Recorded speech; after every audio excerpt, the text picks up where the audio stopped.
I time-traveled 10 years into the future.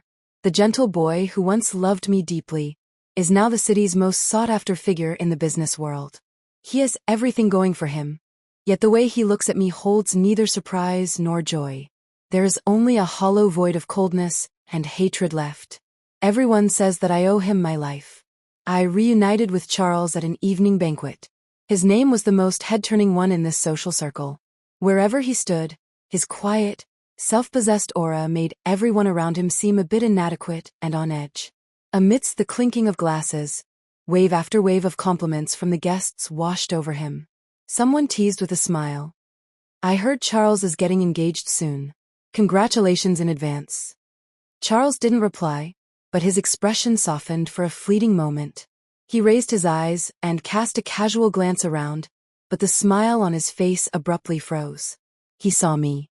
A sharp, piercing glint suddenly surfaced in his eyes. With nowhere to hide, I offered a bitter smile and waved my hand. "Charles, it's been a long time." Charles dragged me into a secluded corner of the banquet hall.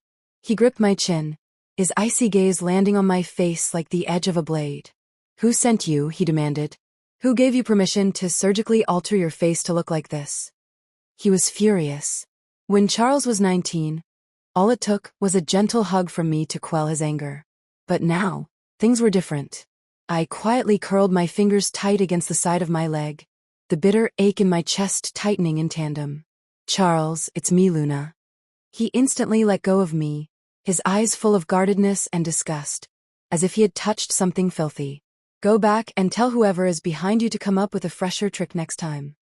He turned on his heel and walked away, returning to the tables to resume his cheerful conversations with the guests. I stood in the corner, dazed. My heart felt as if it were being repeatedly pierced by fine needles, a dense and suffocating pain. I lifted my arm, haphazardly wiped my tears away, and lowered my head to carry the trays into the back kitchen. By the time the banquet ended, my hands were pale and wrinkled from soaking in dishwater. The shift supervisor began handing out the night's wages to everyone. I dried my hands and tentatively asked if I could be paid in cash. The supervisor frowned. "Everyone gets paid via wire transfer. Do you not have a way to receive money online?"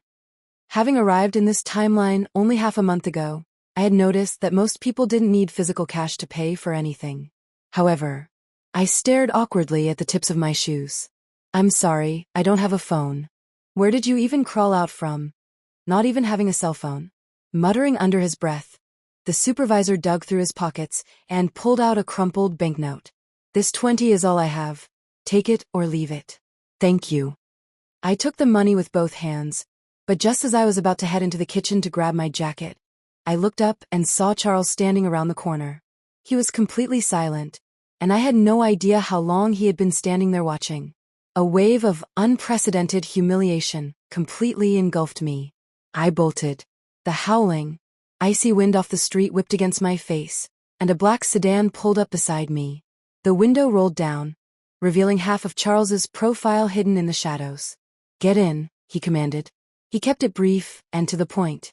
"Get in the car, don't make me repeat myself." Biting my lip, I slid into the passenger seat. Charles casually asked, "Where are you living right now?" I kept my head down. "At McDonald's, and sometimes I make do with a park bench for the night." Afraid he wouldn't believe me, I rolled up my sleeve, exposing a scar on my forearm. It was from a car accident when I was 10. At the time, Charles had shielded me in his arms to dodge a truck with failed brakes. He suffered a fractured left leg and spent 4 months in a wheelchair. "Charles, I really am Luna, and I have no idea why I've come 10 years into the future." My throat felt tight and dry. "I'm not lying to you." "Yeah, I know. You can roll your sleeve back down," he replied, his tone perfectly flat. This apathetic reaction made it seem as though he wasn't the same person who had gripped my chin with bloodshot eyes just a short while ago. Did he truly believe me? The air inside the car was dead quiet. Having crossed 10 years of time and finally encountering someone I could trust, I could no longer hold back the questions burning in my heart. "Charles, can you tell me what happened over these past 10 years? If I'm here, where did the me of this timeline go?" Charles turned his head, a strange glint flashing in his eyes. "You haven't gone back to check?" I shook my head. "I can't go back. I don't have any ID, nor do I have any money. Charles stared in silence at the nightscape steadily receding outside the window. In the hazy, desolate darkness, he spoke without a trace of sorrow or joy. Dead. Charles brought me to his home. It was a standard 2-bedroom apartment, yet it was decorated quite warmly. Given his current status today, I assumed he would at least live in some massive house with a swimming pool. I hesitated at the doorway. Charles gave a slight, mocking tug at the corner of his mouth. You think this place is beneath you? It beats sleeping in a park, doesn't it? I didn't think it was beneath me at all. I hurriedly stepped over the threshold. Charles, thank you for taking me in. The moment I pushed open the door to the guest room, I froze. The decor was entirely pink, the room practically overflowing with a girlish charm. Even the vanity table was lined with an array of exquisite cosmetics and jewelry. At a single glance, it was undeniably a young woman's bedroom. Inside the closet hung beautiful, delicate dresses. The harsh white light struck the floorboards, reflecting my own thoroughly wretched and disheveled state. Taking a deep breath, I backed out of the room. Charles was leaning against the balcony smoking. Hearing the commotion, he turned to look at me. The ember between his fingers flickered in the dark, much like the obscure, unreadable emotion in his eyes. What's wrong? Don't like the room? I can just sleep on the living room sofa, I said, my voice strained. That must be your fiancé's room. It's not appropriate for me to stay in there. Fiancé. Charles chuckled mockingly. Do you want to know what happened over these past 10 years? He expertly flicked the ash from his cigarette, his bare, callous gaze roving over me with brazen intent. Take off all your clothes, and I'll tell you. I stood frozen in terror. There was no lust in his eyes as he coldly wiped away a tear lingering on my lower eyelid. You can't even handle this level of pressure, and yet you dared to follow me home? I clung to his fingers, my tears falling against my will. Charles, I'm scared. Dragged 10 years into the future without warning, the grievances and panic I had been suppressing with all my might seemed to burst from their cage in this very instant. I wanted the Charles standing before me to comfort me tenderly, just as he used to. Instead, he shoved me away, snatched a blanket from nearby, and roughly threw it over my head. Get out of here and go to the room. I don't want to. I pulled down the blanket, stubbornly meeting Charles's gaze. 10 years had passed, and Charles had found another girlfriend. This was a fact I simply could not accept, let alone the fact that he was forcing me to sleep in his fiancée's room. Charles stared at me with pitch-black eyes, utterly devoid of emotion. Go sleep in that room, or go sleep on the street. His tone was vicious and unrelenting. I yielded, clutching the blanket as I slinked into Charles's own bedroom. After all, the experience of sleeping in the park was genuinely awful. The overall decor of his room consisted entirely of dark tones. Even with the lights on, it felt gloomy and somewhat oppressive. There was nothing in the room besides a bed. It was a complete departure from the style I remembered Charles having. I even suspected I had crossed into a parallel universe. However, the lingering scent on the comforter matched the one on Charles himself, a faint aroma of mint and citrus body wash, the exact same kind I had once gifted him for his birthday. I slept fitfully that night, burdened by far too many unresolved questions. So when a knock sounded at the door, I ran out without even bothering to put on my shoes. Upon opening the door, both the person outside and I were left stunned. Luna, she blurted out, her brow quickly furrowing in confusion. Who are you? Why are you here? The person standing before me was Nora, my best friend from high school. Relieved to finally run into a familiar face, I reached out with reddened eyes to touch her hand. Nora, it's me. Before I could finish my sentence, Charles returned. Looking completely natural, he wrapped an arm around Nora's waist, sat down on the sofa, lit a cigarette, and took a drag. My blood seemed to freeze in my veins instantly. I stared blankly, numbly, at their intertwined hands. Nora asked me who I was. Charles lifted his eyelids slightly, taking a lazy, unconcerned drag of his cigarette. Just a little trinket someone sent over. She looked amusing enough, so I kept her around to play with. Nora covered her mouth and giggled. When the door first opened, I honestly thought it was Luna. Charles smiled faintly. A fake is ultimately just a fake. Nora had come to drop off a document, Before leaving, she flashed me a deeply meaningful smile and said, "You look exactly like a good friend of mine." The moment Nora left, Charles immediately crushed out his cigarette and took long, sweeping strides into the bathroom. The sound of running water persisted without pause. It was a long while before he finally emerged. His hair was dripping wet, his face covered in water droplets, making him look both haggard and menacing. I stood rooted to the spot like a fool. My throat was so parched it felt as if I had swallowed a block of lead, aching heavily in my chest. "Your fiancée is Nora?" I had never once imagined that the two people I trusted most would simultaneously betray me in the future.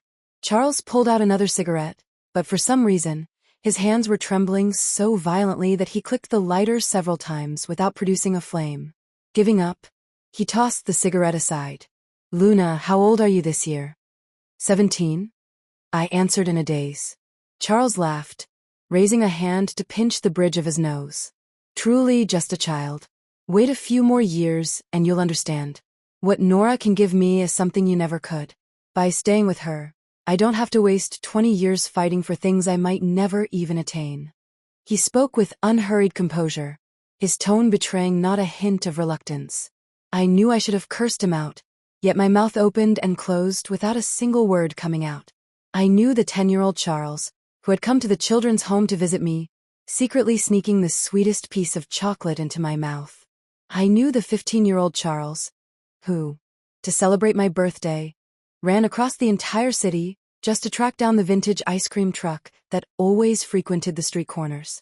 I knew the 19-year-old Charles, who used all his part-time job earnings to rent a kitchen, cooking me different meals 3 times a day. He had treated me too well, so well that I simply couldn't fathom the idea of him ever leaving me. The only one I didn't know was the 29-year-old Charles. He looked down at me from his superior vantage point.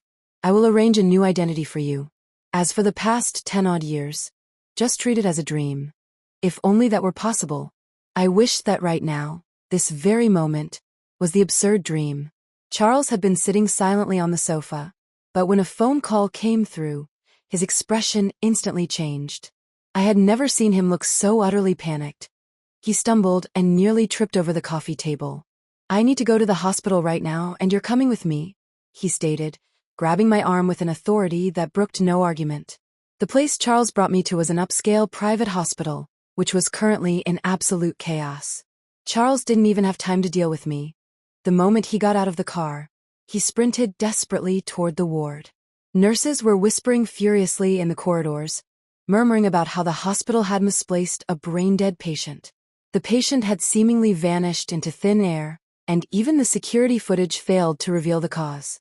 It's not like the patient could have just run off on their own, right? How is that even possible? The patient is brain-dead and has been lying there for years. How could they just suddenly disappear? I hurriedly intercepted them. "Excuse me, nurses.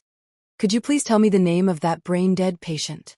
One of the nurses turned to look at me and suddenly let out a piercing scream. "Ah." I silently withdrew my hand, catching a glimpse of Nora standing a short distance away in my peripheral vision. The nurse frantically shouted for Dr. Walsh. Nora blew on her perfectly manicured fingernails. "What are you panicking for? She's not Luna." The Nora of 10 years later was arrogant and overbearing. She pinched my chin, turning my face back and forth to examine me, her eyes filled with a disgust I had never seen before. She shoved me away forcefully and clapped her hands as if dusting them off. "Looking exactly like that person is simply revolting." She tossed a bank card at me. $500,000. "Leave Charles." I looked up in a daze, clearly seeing the undisguised possessiveness for Charles lurking in Nora's eyes. The first time I ever met Nora, I was trapped in a hallway being harassed by a group of boys. Nora had fought them off barehanded, beating them to a pulp. She had looked down at me then too, only her eyes had been brimming with warmth and kindness. "No need to thank me. You're Charles's childhood sweetheart. To make sure our resident genius doesn't get sad, I obviously had to help you out." "You know Charles?" I had asked. She didn't answer, just smiled and helped me up from the floor. "My name is Nora. Can we be friends?" Thinking back on it now, it was evident that she had approached me with a calculated motive right from the very beginning. "I don't want your money." In a fit of anger, I threw the bank card straight back at her. The sharp corner of the card caught on Nora's dress, snagging a fine thread. She raised her high heel, fully intending to kick me, but at that critical moment, Charles appeared out of nowhere and positioned himself in front of me. Charles. Nora stomped her foot in frustration. Your little pet is bullying me. All right, she's only a teenager. Why are you stooping to her level? He didn't even bother to ask what had happened. His heart was entirely biased toward the other side. Nora remained unhappy, pouting her lips. Why did you adopt someone who looks so much like Luna? Have you forgotten how Luna treated you back then? Stop talking, Charles interrupted her, dragging me aside. His eyes were as icy, as if he were looking at a total stranger. I'll have Marcus take you back. Unless it's important, don't go out and cause trouble for me. Only then did Nora wrap her arm around Charles's and walk away, thoroughly satisfied. A long time later, a middle-aged man in a sharp business suit hurried over to me. Hello, I am Charles's assistant, Marcus. The boss asked me to drive you back. On the way, Marcus drove in complete silence. When I purposely tried to ask him for information about Luna, his eyes darted away, his demeanor polite yet distant. I apologize, but that is the boss's private matter. I don't know the details. No matter what I asked, he maintained a strictly guarded attitude. Marcus, could I borrow your phone for a moment? I want to send Charles a message. Marcus hesitated, but yielding to my pleading gaze, he eventually handed me his phone. The smartphones of 10 years later were vastly smarter than the ones from a decade ago, but the way you used a web browser was virtually the same. I swiftly typed in the name Luna. Bizarrely, there were exactly 0 search results. I couldn't find a single piece of relevant information. I swapped the search term to Charles, and a character profile instantly popped up on the front page. Charles Marsh, 29, founder and CEO of Marsh Technologies, listed on the city's top business rankings for 2 consecutive years, soon to be engaged to the heiress of the medical conglomerate under the Walsh family. It appeared Charles was now an incredibly famous figure, and the internet was fiercely enthusiastic about reporting his rags to riches story. However, at the very bottom of the search results, I caught sight of a specific headline. The Private Life of Marsh Technologies CEO. The Dead First Love versus the Corporate Heiress.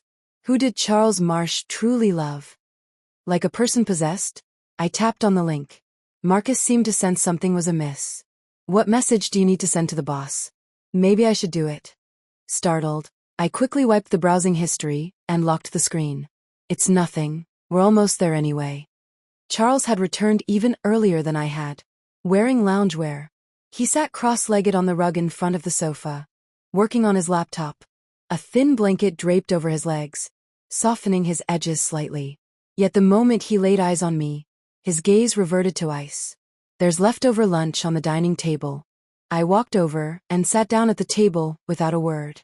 Spread out before me were a bowl of steaming rice and 3 home-cooked dishes. Marcus murmured a few words into Charles's ear. Charles shot me a glance and nodded. Understood.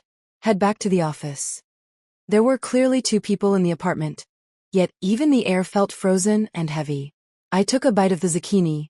It was a painfully familiar taste. Did you cook these yourself? His tone was frigid. I'm not used to eating takeout. What a coincidence.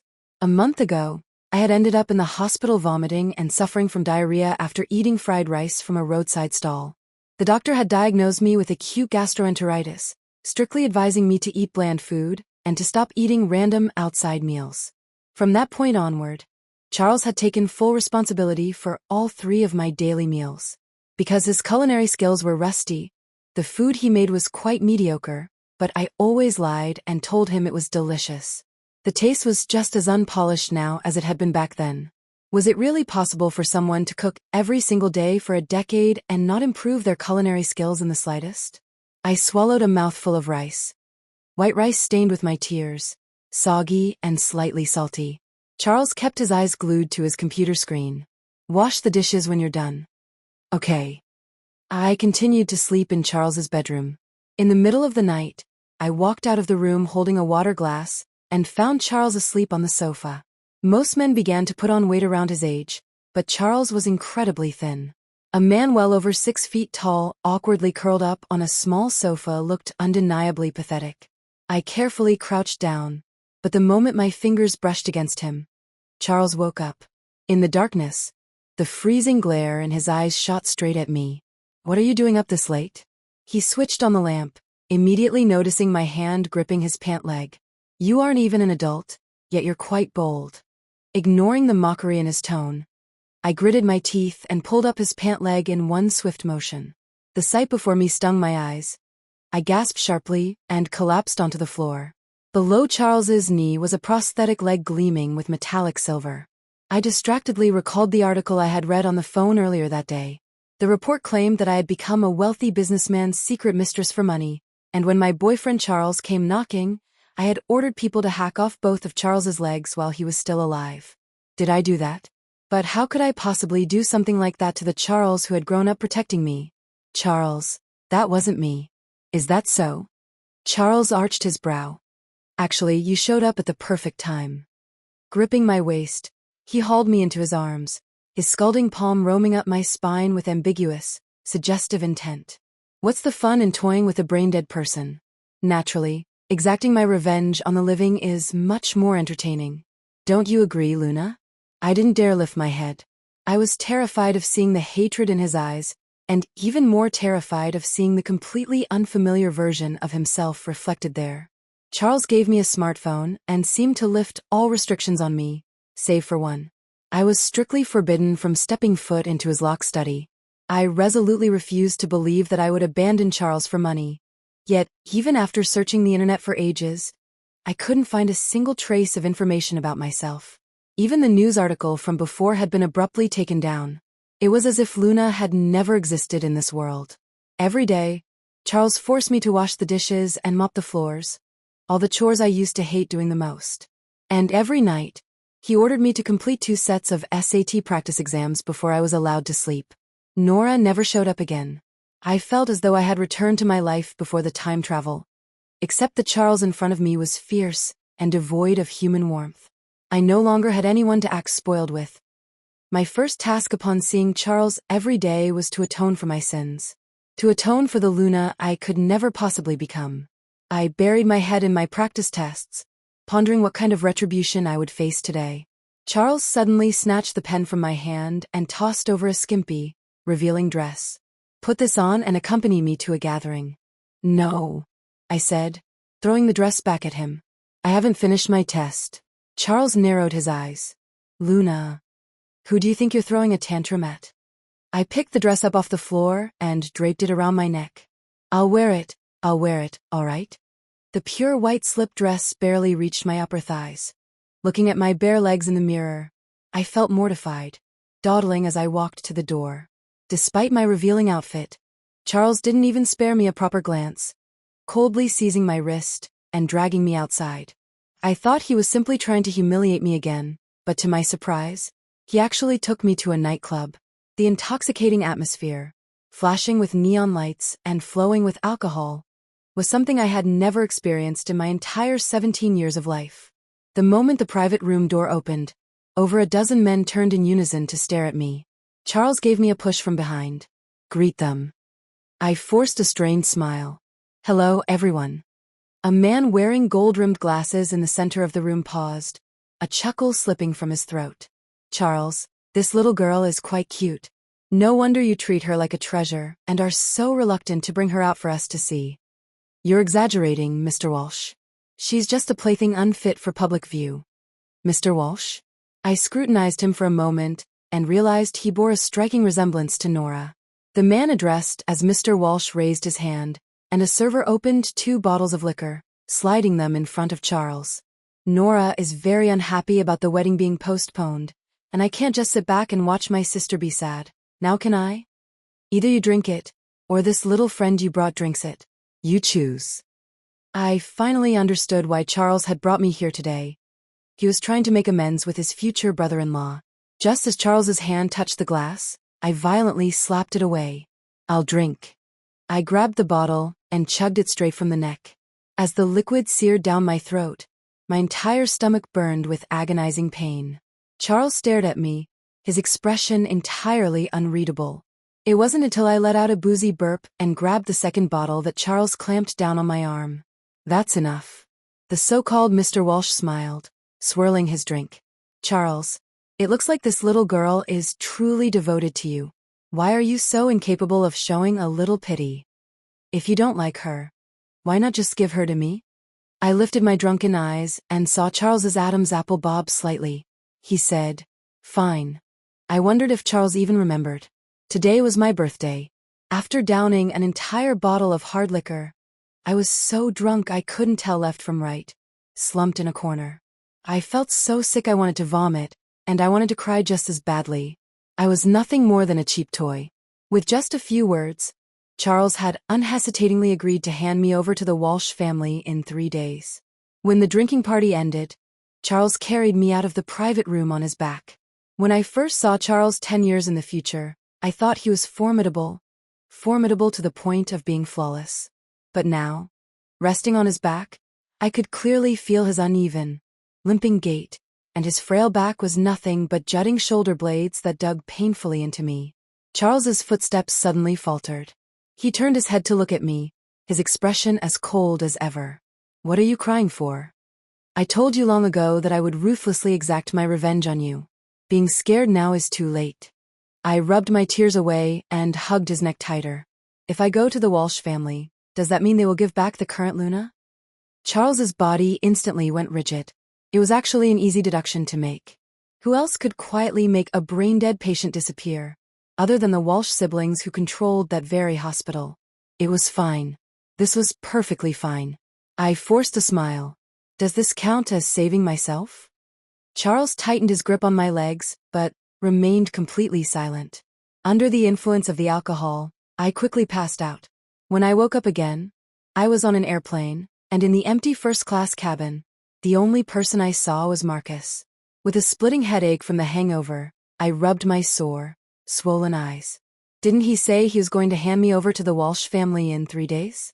This is only the second day. Marcus fell silent for a moment. "Miss Lena, the boss has already brought Ms. Luna back." "What?" Seeming to find it unbearable, Marcus gently averted his gaze. "You no longer possess any value whatsoever, so there's no need to keep you around as an eyesore." Those were the boss's exact words. He pulled a stack of documents from his bag. The brand new ID card bore my photo, but the name on it read, Lena Marsh. True to his word, Charles had arranged a new identity for me, but he forbade me from coming back. I watched the news of his engagement to Nora on the television. He was dressed in a formal suit, dancing with Nora, and the smile in his eyes was warm enough to melt ice. Marcus pulled up a chair in front of me and spoke with earnest gravity. "I've enrolled you in a school. You can start attending classes tomorrow."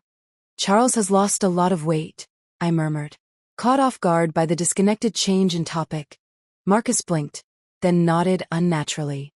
"The boss has been personally overseeing the wedding preparations. He's probably exhausted. Can I go back and see him?" "No." In fact, Charles didn't answer a single phone call I made to him. Separated by mountains and oceans, I could only catch glimpses of news about Charles through a rectangular screen. I began secretly working part-time at a restaurant after school. Thanks to Charles's vengeful training, I was highly proficient at washing dishes, mopping floors, and other basic life skills. When I was tired, I felt a tiny twinge of regret, thinking that maybe I should have just taken Nora's bank card back then. The news that the Walsh family heiress had officially tied the knot spread through the community, with everyone enviously wondering which lucky guy had hit the jackpot. The very next day, news media back home was saturated with reports on the same explosive event. This brand-new son-in-law had publicly blown the whistle on the Walsh conglomerate for tax evasion, illegal organ trafficking, and manufacturing non-compliant medical devices below industry standards. That same day, the executives of the Walsh conglomerate were hauled away by the police for interrogation, and the news sparked a massive uproar. Some praised the son-in-law for righteously turning against his own family to rid society of a menace, calling him a grand hero.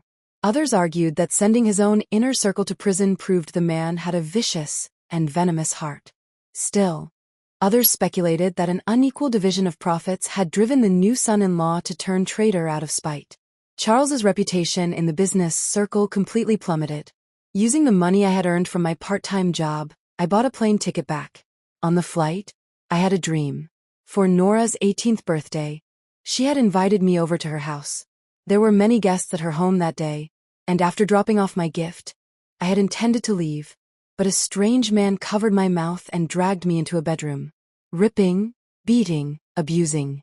Nora had opened the door with her friends in tow, stumbling upon the sight of me half-naked and exposed. I was crying so hard I was on the verge of passing out, clutching Nora's hand and begging her to help me call the police. Her heart aching for me, she had embraced me, bathed me to clean my body and my wounds, and comforted my terrified, helpless self. She and the police officers took me to the hospital for a forensic injury assessment. It was a hospital owned by the Walsh family. Luna, the report will take a long time. With the truth still unclear, how are you going to face Charles if you go back now? I was covered in disarray, my expression dull and lifeless. Feigning distress, Nora had said, "Some classmates saw you willingly walk into that man's room. What if they go and talk nonsense to Charles?" I shook my head, my tears falling even faster. Charles would never doubt me. "If you say so," Nora replied, gripping my hand even tighter. "But Charles will be absolutely heartbroken to see you like this. Listen to me. Rest at my rented apartment for a few days. Don't be afraid. I'll sleep right beside you at night. I promise nothing like that will ever happen to you again." Nora was my best friend, so I agreed without a second thought. However, I never could have anticipated the nightmare that would follow. I had moved straight into the devil's lair. Nora locked me in the room, having me tied up with ropes while tube after tube of chemicals were injected into my arm. She contemptuously yanked my hair. "Doesn't everyone say that kids raised in foster homes are sharp as a tack? How can you be so utterly stupid, Luna?" 3 boys emerged from behind her.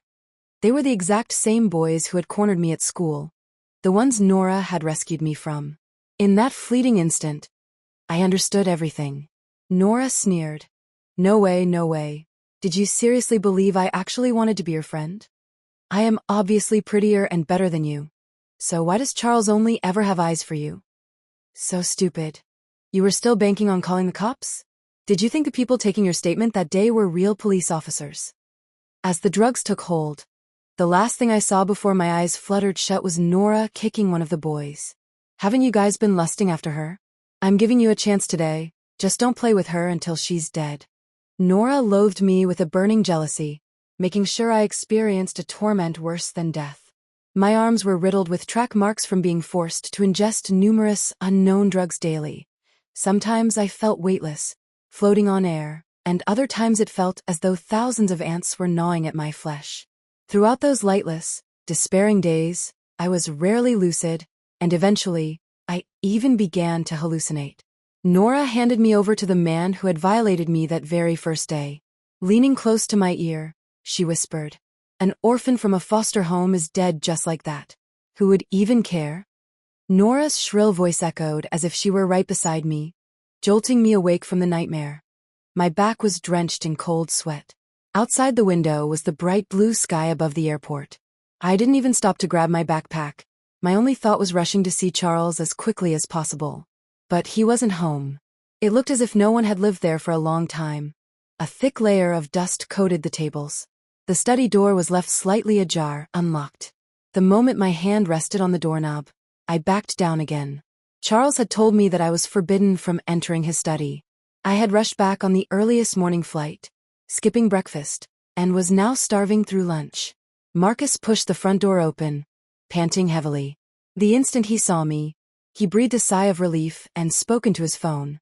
"Boss, I found Miss Lena. She's at the apartment." "Yes, rest assured, I will take good care of her." I reached out and snatched the phone from him. "Charles, I need to see you." Through the receiver, Charles's breathing sounded incredibly faint.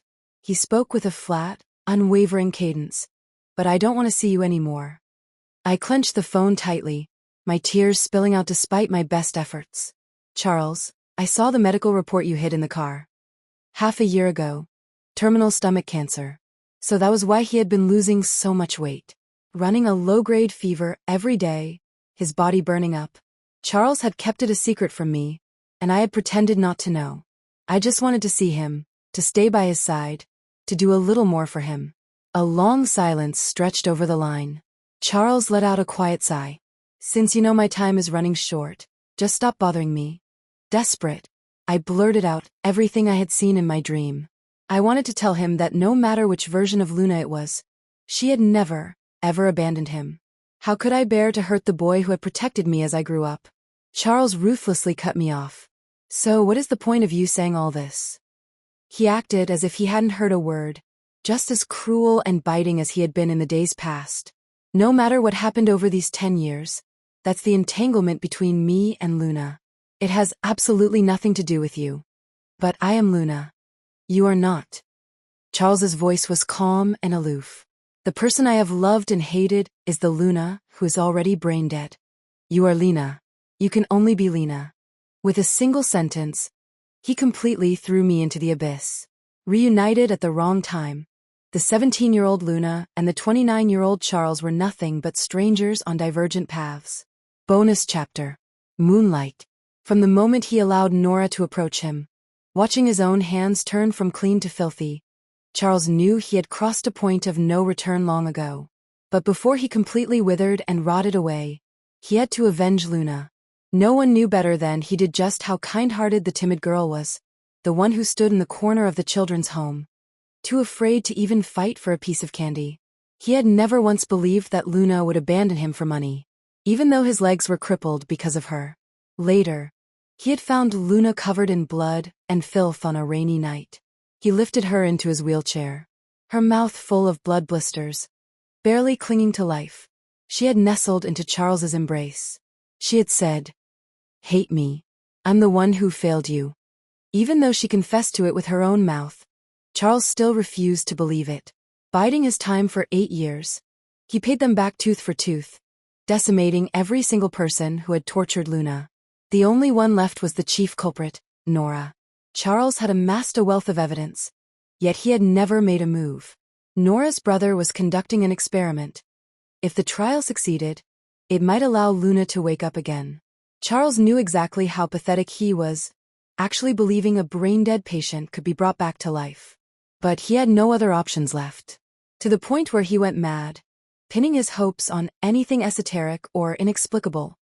The walls of his study were plastered with every medical journal article he could find on vegetative patients waking up, alongside prayers and prayer cards in various languages, while his private journals were filled with the exact same sentence repeated endlessly, filling notebook after notebook. It was a stupidity that made him despise himself. But if it could make her open her eyes, what did any of that matter? How could he even begin to describe the first moment he laid eyes on the 17-year-old Luna? A dense, suffocating pain seized his heart, laced with a joy that burst forth from the earth. Filled with sorrow, Charles thought, why did she have to appear at a time like this? Right when he was about to die, when he lacked the power to protect her. The Walsh family had set their sights on her. His Luna was such a deeply empathetic and understanding girl. Knowing he was trapped in an impossible dilemma, it seemed that, purely to spare him the trouble of choosing, she had simply vanished. She hadn't actually been taken by the Walsh family. That night at the club was simply a ploy to make the 17-year-old girl hate him. To hate him just a little bit more. Knowing perfectly well she was innocent, Charles still condemned Luna for betraying him. How else was he supposed to explain it? The torment and agony Luna had endured, even if simply described in words, were far too heavy for a naive, innocent 17-year-old girl to bear. So it was better to let her feel wronged, better to let her harbor resentment toward him. But she seemed to possess an innate sense of empathy, a compassion that drove her to sacrifice herself to fulfill others. She joyfully declared that she was willing to go and exchange herself to bring the other Luna back. Placing her sleeping form onto the airplane, Charles couldn't resist pinching her cheek one final time. Silly girl. Happy birthday.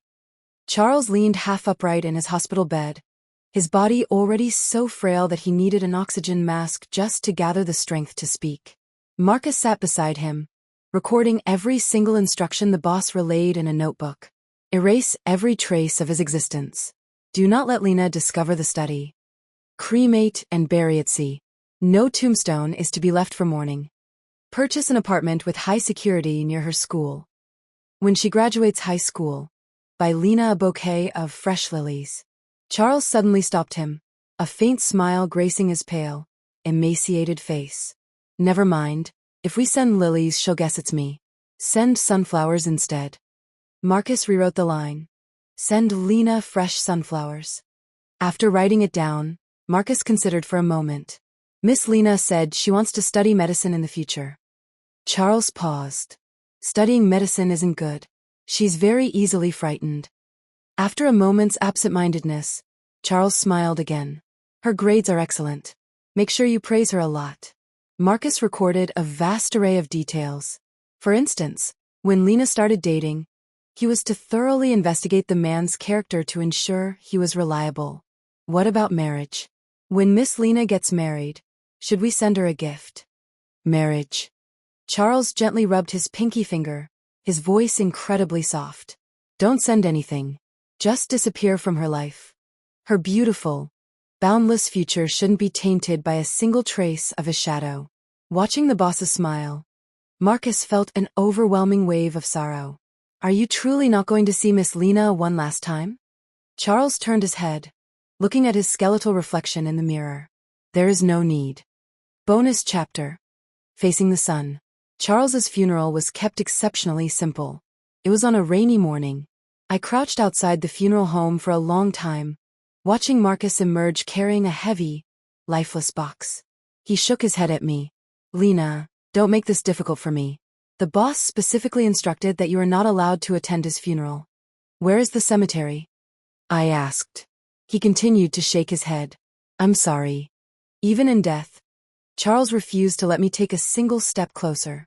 Yet, paradoxically, he had left his entire fortune to me.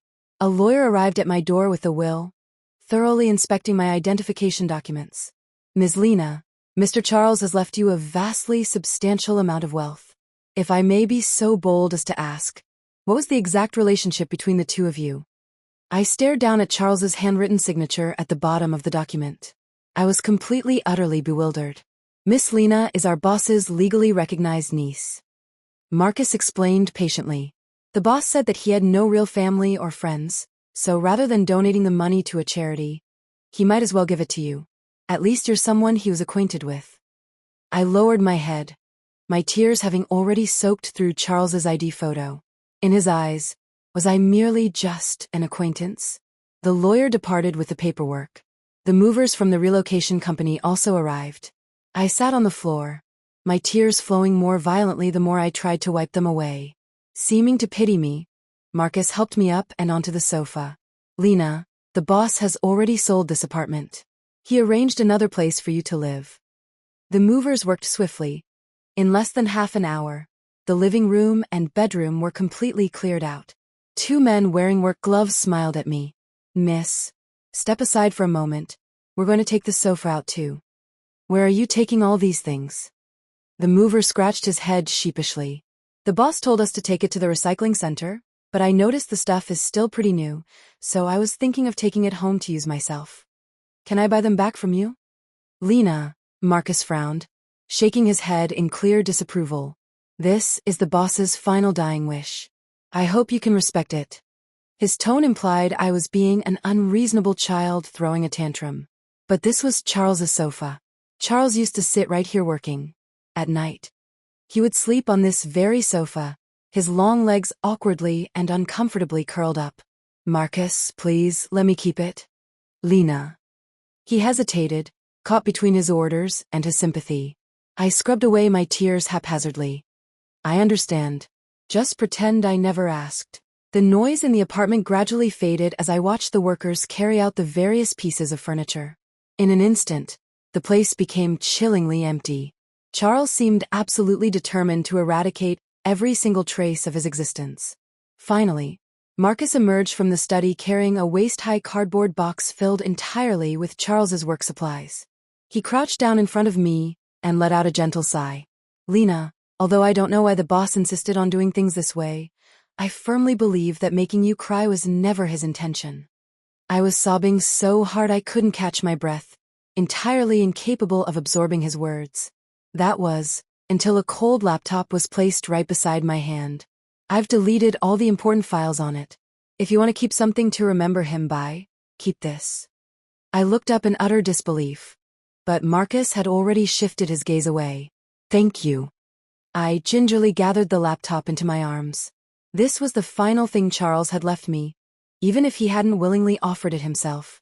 Just as Marcus had said, he had wiped the computer completely clean. I couldn't find a single trace of Charles having ever used it. Nora and her brother went to prison. Convicted of multiple crimes, they were sentenced to over 30 years. The Walsh conglomerate subsequently collapsed, and the dark, corrupt underbelly of the medical industry was completely uprooted along with it. I moved into my new home, a highly secure one-bedroom apartment. I bought an identical sofa. Every night, I would read, study, and sleep on that sofa. Waking up and touching the lingering warmth on the cushions always gave me the fleeting illusion that Charles hadn't left me at all, that he was unhurriedly lifting the thin blanket covering him, painfully stretching his stiff limbs after curling up all night, and asking me with a straight face what I wanted for breakfast. Charles, I pushed the plate of food toward the empty space across from me. I know how to make tomato pasta by myself now. Pretty impressive, right? On the 89th day after Charles passed away, I missed my morning study hall once again due to an emotional breakdown. During an exam, while everyone else was frantically scribbling away, my pen froze the moment I read one of the prompts. The prompt read, "Describe a place that feels like home to you." Chaotic, inverted memories suddenly etched themselves into the deepest recesses of my mind, frame by vivid frame. I walked out of the testing center holding my backpack, humming a cheerful tune the entire way. Charles, who had been waiting outside the center long before I finished, smiled and opened an umbrella for me, handing me a freezing cold ice cream cone. Ignoring the treat, I smugly put my hands on my hips. Charles, just wait and see my perfect score. I couldn't wait to share the details with him. Do you know what the essay prompt was? Describe a place that feels like home. Oh my God, this prompt was practically tailor-made for me. I guarantee I wrote something absolutely brilliant, without a single grammatical error. Yeah, eat your ice cream first, it's melting. Charles wiped the beads of sweat from my nose, asking with a smile. So, what does a place that feels like home look like in your heart? First off, it definitely has to be huge.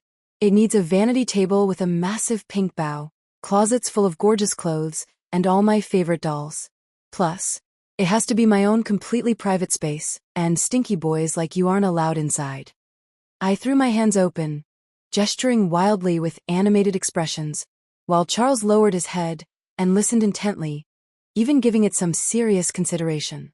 I suddenly felt embarrassed. Is my taste too tacky? He patted my head. It's fine. If you end up not liking it, you can always redecorate. We were in the dead heat of summer. Everyone else waiting outside the test center was drenched in sweat. Yet Charles looked impeccably crisp and clean. I leaned close to his neck and sniffed hard. I could still detect the faint scent of mint and citrus body wash. Charles, did you slack off and only just get here to pick me up? Charles had tensed up the moment I leaned in, and hearing my accusation, he gently pinched my cheek, chuckling in exasperation. I didn't want to be a stinky boy getting rejected by you, so I took 2 showers and changed clothes 3 times this afternoon. Are you satisfied now? I stuck my tongue out at him, playfully dodging his pinching attacks. Are you all right? What's wrong? The proctor's voice snapped me back to reality. Looking up in a daze, I realized my face was completely covered in tears. The proctor was momentarily taken aback before saying sternly, "Students are requested not to engage in actions unrelated to the exam." I closed my eyes tightly, then raised my hand to signal I was turning my paper in early. When I walked out of the exam hall, it was raining, even though it had been a brilliantly sunny day when I walked in. No one was waiting for me. There was no ice cream, and there was no umbrella. It was completely different from my memory. Between the 2 sets of memories, one of them had to be fake, right? That way, I could comfort myself that nothing had changed, that I could still continue walking along my original life path. But every single one of them was real. The day the exam results were released, Marcus called me. He remained dead silent for several seconds before finally asking slowly, "Did you underperform on the essay?" "Yeah," I suddenly didn't feel well and handed it in early. I didn't tell him that I had only written a single sentence for the essay. I want him to be in my room. Marcus didn't say anything further, but later, I called him back. I want to ask, was that pink room decorated by Charles specifically for Luna? There was no sound on the other end of the line. Marcus, this shouldn't be a forbidden topic, should it? After a long time, I finally heard the answer. Yes. The boss decorated it himself. Once it was finished, he never stepped foot inside it again. I asked, what year was it? 5 years ago. The second year after Luna was declared brain dead. I bit down hard on my wrist to stop myself from crying out loud. Charles was a liar. Charles, you were a massive liar. When applying for college, I stubbornly chose clinical medicine against all odds. Marcus had been absolutely right. I was terrified when I looked at organs preserved in formalin. My hands shook violently when injecting test drugs into lab mice. I threw up uncontrollably after dissecting a live rabbit. But I pushed through and persevered.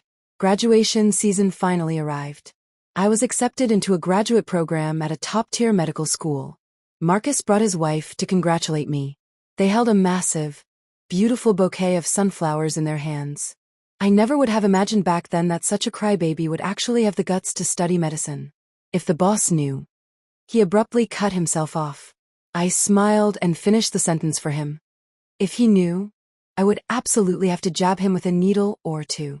Both of them broke into laughter at my joke. After seeing Marcus off, I sat down on a bench, hugging the sunflowers to my chest. Charles, I'm going to grad school. My research focus is on cancer cells and targeted therapy. If only you were still alive. Who knows, you might have actually ended up getting jabbed by me a couple of times. Life was incredibly busy, but whenever I heard about the latest global breakthroughs in cancer research, I felt as though it was all entirely worth it. Seeing the emaciated, skeletal patients in the wards, my mind would always suddenly snap back to Charles. Consequently, I became the resident doctor in the department who cried the most. I kept to myself, pouring my entire heart and soul into medicine. Upon realizing that the department head and the head nurse were actively trying to set me up on blind dates, I started wearing a cheap plastic ring I bought from a convenience store. Dr. Lena has a boyfriend? Since when? I smiled faintly. Since high school.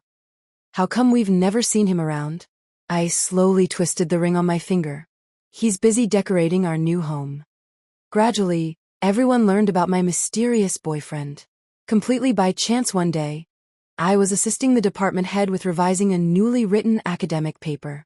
The desktop computer next to me broke down, and the paper urgently needed to be sent over. I was forced to power up that laptop. For all these years, I had kept it sitting by my pillow, never once turning it on. I always felt that every time I opened it, a little bit more of Charles's lingering presence would dissipate. And used for so long, the laptop was a bit laggy. As I opened the word processor and reflexively went to create a new document, my eyes suddenly darted to the top left corner. Would you like to recover the following unsaved documents? In a list of unfamiliar file names, I saw my name. A final letter to Luna. My heart seized violently, the palm gripping the mouse breaking out in a cold sweat. It was only in this exact moment that I realized I wasn't nearly as brave as Marcus claimed I was.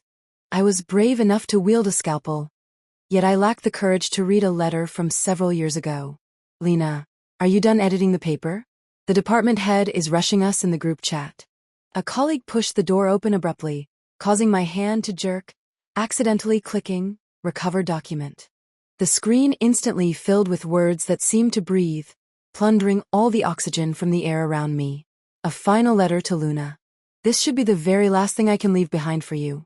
I am so sorry for forcing the 17-year-old Luna to bear the agony and suffering of the 20-year-old Luna, and I'm sorry for making you feel disappointed and indebted to me. In truth, you never had to feel guilty toward me over a past you knew nothing about. I know exactly what kind of girl Luna is. I have always, unconditionally, believed in you. I avenged you, but after seeing you lying on that freezing hospital bed and hearing the doctors declare you brain dead, aside from hating you, I couldn't seem to find a single reason to keep living. I know saving a brain-dead patient is practically an impossible feat for modern medicine, but what if there was even the slimmest sliver of hope? I wanted you to wake up. no matter the cost. Until the 17-year-old you appeared. Healthy and brimming with life.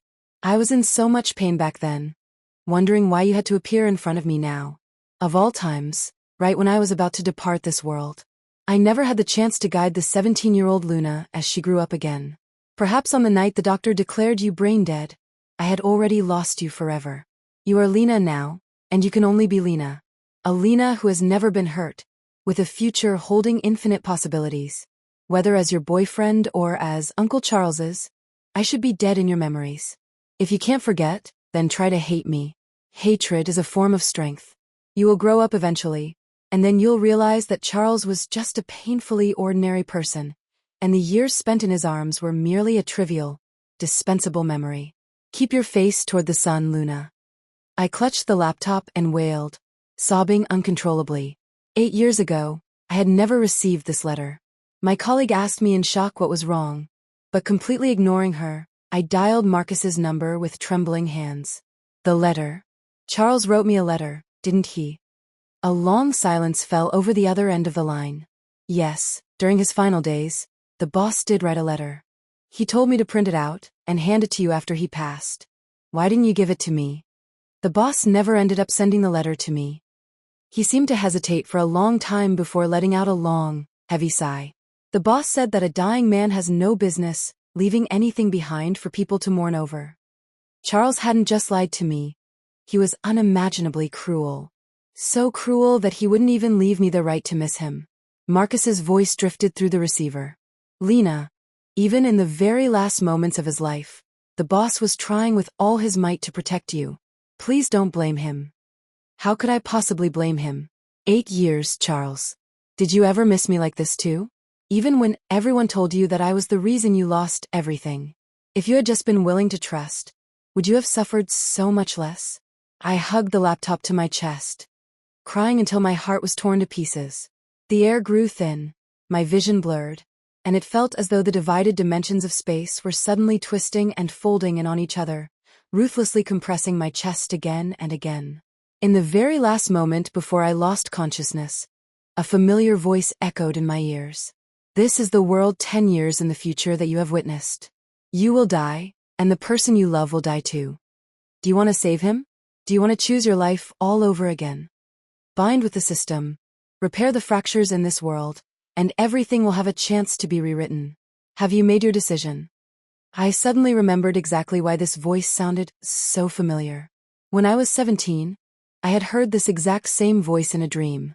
It had asked, "Do you want to see what your life looks like 10 years from now?" The laptop shattered on the floor as I slipped from the chair.